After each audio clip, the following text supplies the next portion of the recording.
Hey guys, let's talk about the Tapo C425 now recording.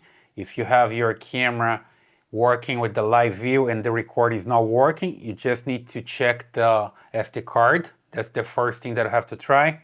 So here I just open my Tapo app and I open my camera. There we go.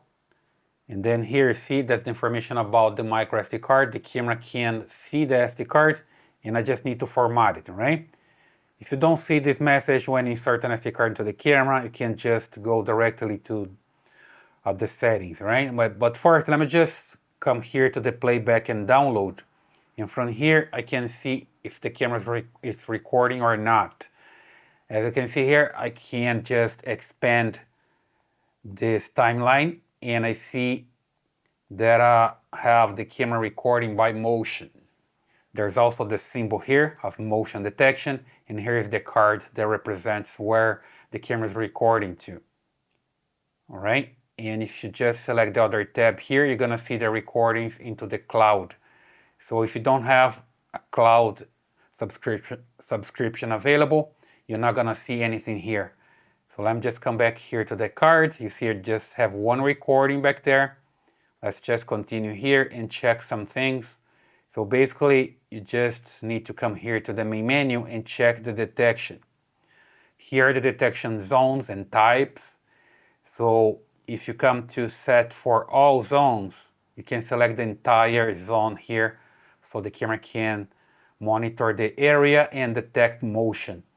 Sometimes you just have this in this way, in the situation that you're just selecting different areas. So the camera cannot see motion in a specific area. That's perhaps the reason it's not working for you. So the first thing that I have to try is just set for all areas just to test if it works, and later can even change, right? So set for all here. Make sure the detection type here is enabled for motion, person, whatever you want to detect. And here on motion detection, you can adjust the sensitivity. Let's say 1 here, for example, to 10. It's from the less sensitive to the most sensitive. Sometimes yours is just like here on 1, and there's no motion enough in front of the camera to trigger the recording. So you can just adjust here accordingly, right? Let's just put this on 6. You can just test yours. You can just go in front of the camera to test. You can do this also with the person detection, pet detection, whatever you have available there. And then just come back here and also check here on the SD card. Let me just come back here to the SD card, storage and recordings. You see here this recording schedule. From here, you just need to make sure that you have the motion detection enabled for every single day of the week, in every hour, or according to the schedule that you want. Just make sure that's okay here. And also you can check if it's enabled here for local recording and record sound. You can just take a quick look here on the Retrigger time, 10 seconds, record buffer, 6 seconds, the maximum clip length is 20 seconds, right? So you can just vary here to see if it works better for you. That's basically every time the camera is going to trigger a recording, right? It's recording, for example, detects motion, and then waits 10 seconds to start recording again, to detect motion and start recording again. Just change here and test if that works for you, and then that'll be enough. Okay, then just come back here.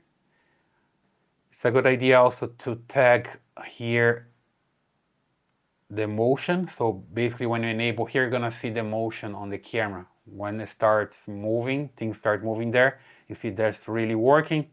And then you can come here to the playback and download and check it again. You see there's a tag here with motion. I'm just do this and approach that you see that's working that way. Shows the motion there. Then you can make sure that's really working and detecting the motion. I'll just come back here to playback and download, and you see that I have more available here. See it? Okay. Just come back here also to the storage and recordings and see that I can just come here. make sure that the card is good, and the loop recording is enabled, which means the camera is going to delete the old videos and record the new ones and do the cycle. You can also format the card from here. You see that's going to format.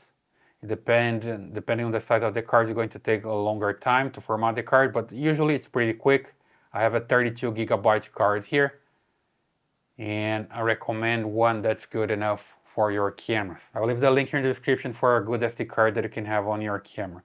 So check all this, check if you have the card, if it's enabled here with the schedule, if it's enabled for local record, for sound recording, and also for detection zone and detection types, and also the sensitivity, all right? That's all you have to do. If you're having issues with the Tapo C424, 425, that's not recording, okay? And this also works for different Tapo cameras. I hope that helps. Please leave your comments here, subscribe to this channel, give your a thumbs up, and I see you in the next video.